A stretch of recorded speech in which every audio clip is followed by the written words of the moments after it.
welcome back to another episode of House of Aquarius podcast. It is your favorite Aquarius here, Make a Wish, about to bring you another one. So I was going through my queue of things I gotta do for the love talk stuff, and I just noticed I only have 3 more doubles to go. 3 more doubles, same signs that is. And conveniently, they're all fire signs. I don't know how that worked out. Whoopsies. So, in this case, in this regards, let's do this one. Let's go with Sagittarian male and Sagittarian female. Alright, so, I hope I do this one a little justice. But this one's it's not funny. Oh man, from a watch. This one's a little funny, a little different because I'm thinking about it as I'm saying these out loud. It's like, let's analyze. All right, so right now, what we got? Obviously, just we have the same sign.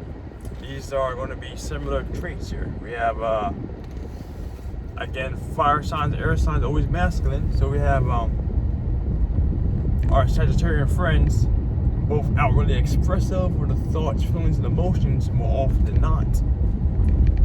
Now we're talking sun sign only here, not any other placements in the chart, as always. All right. Like I said, we got 2 fire signs, so for the most part, they're more passive with their explosion and emotions and more go-getterish, like, you know. So those kind of good qualities. And what we have here, Sagittarius is a mutable sign. Is it a mutable sign? Mutable sign. Is it a mutable sign? I'm thinking because it sounds pretty right, like it sounds like it is. I'm having a moment right now. I'm not trying to get blasted in the comments below by accident. They do some numbers here. Ba-da-ba-ba.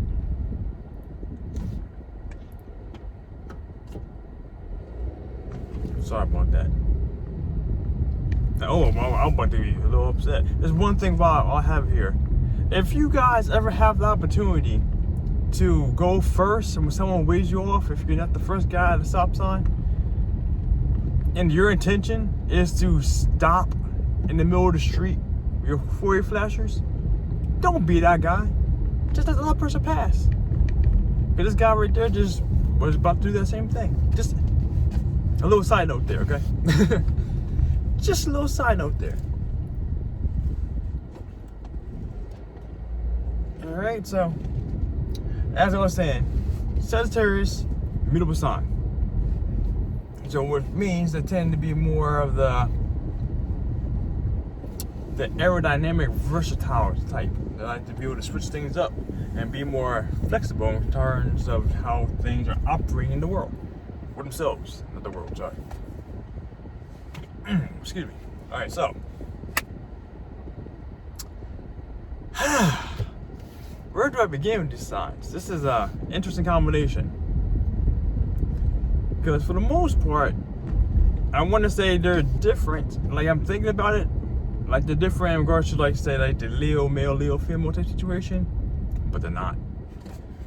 To some degree. The one thing I would definitely say in regards to this coupling is that it is a coupling that has a little bit of issue. This Sagittarius is a sign, the fire sign that I refer to as the air sign of the fire signs, because they have a lot more qualities that tend to be more prominent in our air sign brothers, like myself.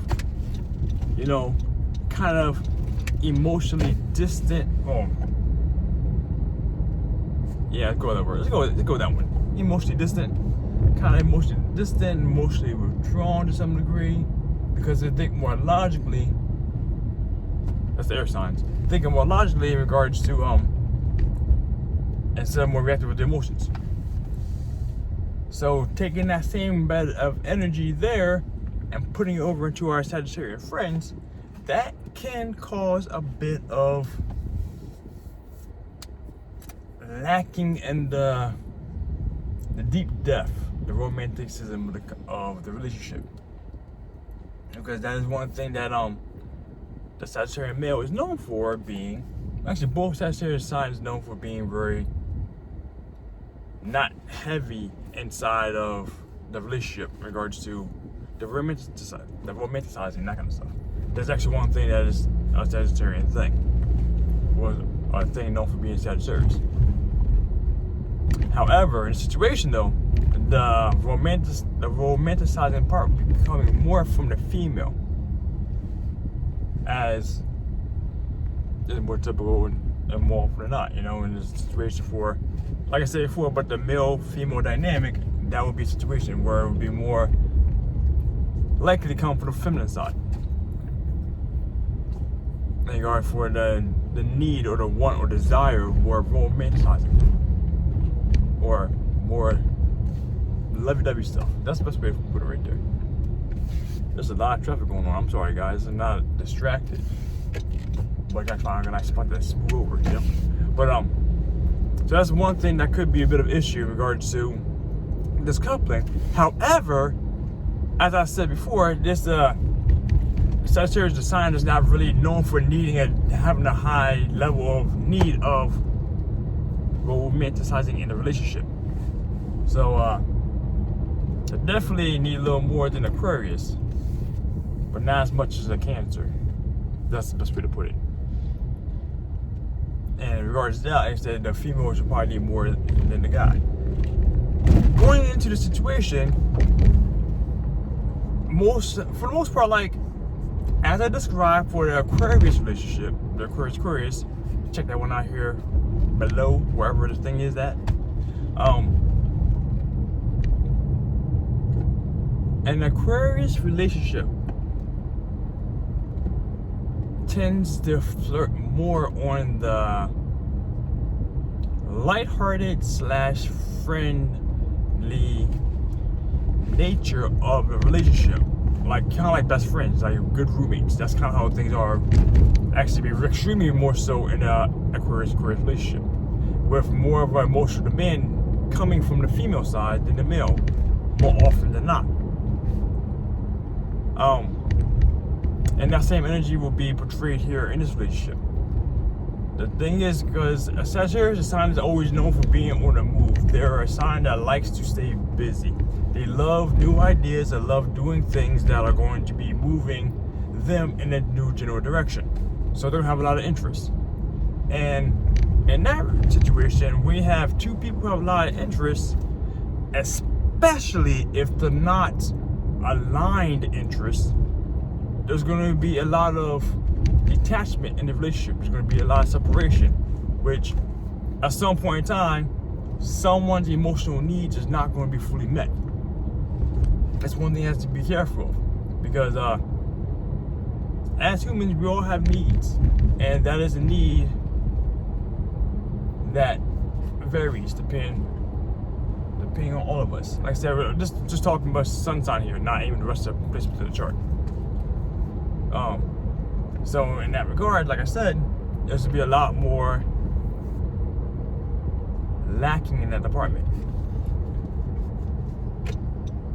Having the interest is going to be pulling things away, and that's going to be something, like I said, going to lead to some potential confrontational issues. One thing about this relationship is they got to be careful of is, the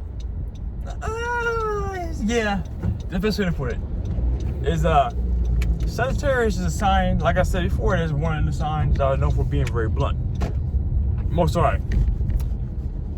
That's one way to describe it, being blunt, but they're known for being open and honest without malicious intent. So, but being openly honest with the verbalness, that's not something that they can always take back if things come out misconstrued or things taken the wrong way. So there's potential there for a lot of like brash, heated arguments that can come up because of how things are being said, how things are being taken, and yeah, that could become issues. So one thing there that in this relationship that you have to watch out for is, I don't want to say not necessarily the tone of voice or delivery, but just gotta work on softening the blows for each other at times. That's one thing that's gonna be there.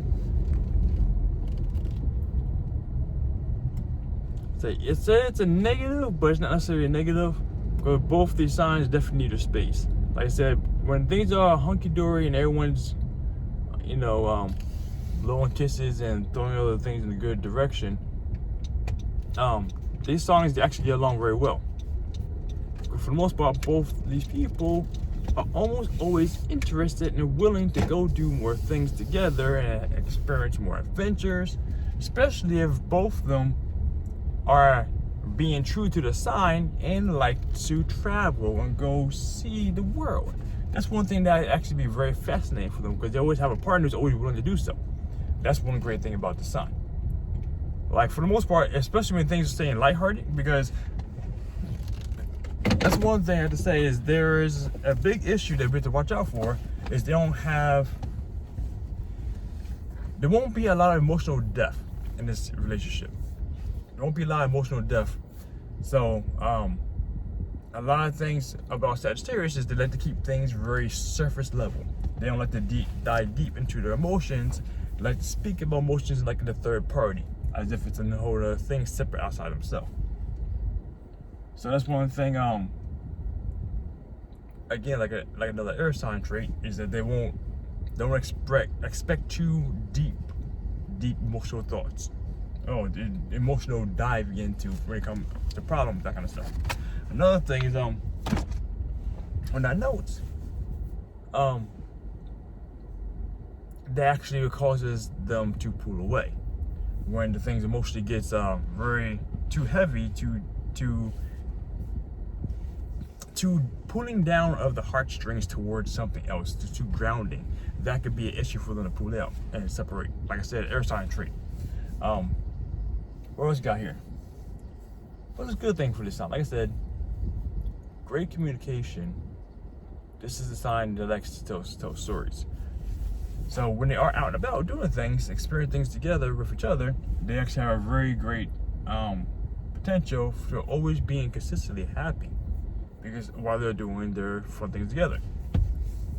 Like I said, the only thing about that though, depending on the emotional needs of each one, how much they do together in regards to the interests. The interests being compatible or being similar heavily benefits this relationship, because otherwise they might get too distracted from each other and not actually be around each other enough to actually fully enjoy each other's company. So that's one thing that I watch out for. What else we have here? Great conversation, leaders, adventurers. I'm trying to touch sunshine only stuff here, not trying to dive too deep into other potential speculation stuff, What was very good about this couple? Because in all honesty, like in the short term, these actually would be very attracted to each other. Not talk about on a physical level, but on the mental level. That's actually very good. They will catch each other's attention in regards to doing things that are interesting. Like I said, this is a very happy couple. Optimism. There's one thing that's known for being attached to the Sagittarius. Is they always like to see the brighter side of things. So even though they may have some heavy arguments at times, it won't last long, because they prefer to see the better situation, the better things in life, and give things a chance. And that's the one thing too, is Sagittarius is one of the signs that can actually be caught heavier into a relationship that they should get out of, because they're looking past all the bad and looking the good in the person. So that could be a great thing here. Could help keep them together a little longer. They actually fully experience themselves when the goods when the goods are great, and instead of when the bads are horrible. You know what I'm saying? So it's kind of keep them together a little longer. But like I said, the short term is actually a not too bad relationship in regards to it. I can see them coming together accidentally at a bar or some random social setting. I can see that happening, and then things happening more from there. In the long term, though, this is one. This was really hard to call because glue, them being stuck together is a big thing. So in that regards, they have to make sure they have to try a little better to keep things moving in a happy way for each other. Keep things lighthearted, all that kind of good stuff. That's all good. All about shit. I'm almost done. I mean, you could put that. So like I was saying though, if you guys could make sure that in the situation, just stay. What's that word I want to say? Keep it lighthearted. If you guys would keep it lighthearted, that would be one of the biggest things to make sure the relationship stays a lot happier and healthier for the Sagittarian way. But aside from that though, short term, like I said, this relationship is pretty nice. A lot of potential traveling, a lot of interest, a lot of things keep each other interested in each other the entire time, moving back and forth either way. Long term, there's a potential for a lot of bad things to happen because of too many differing interests. That's one thing to watch out for. So if you guys can keep that together, that'd be spectacular. Otherwise, there may be some issues. Tone of voice, not tone of voice, level of bluntness that I watch out for, because those two things can cause a lot of drama, a lot of technical issues in regards to the relationship in the long run. So short term, let's go at 65-75%. That could lead to a long situation. But the long term though, depending on the emotional stability of each person and what they desire for a long-term relationship, honestly, I want to call this one maybe like a 55-45. Not quite a coin flip, but 55-45 sounds about reasonable. Long-term success could be 65-70, could be 75%. I don't know. If you guys like to think otherwise, let me know in the comments below, or how that might work better for you, work better in the situation, or you know people in the current relationship that actually could tell me otherwise. So on that one, like I said, I'm gonna let that one go from there. As always, my friends, stay classy, be you. Take a wish. Out.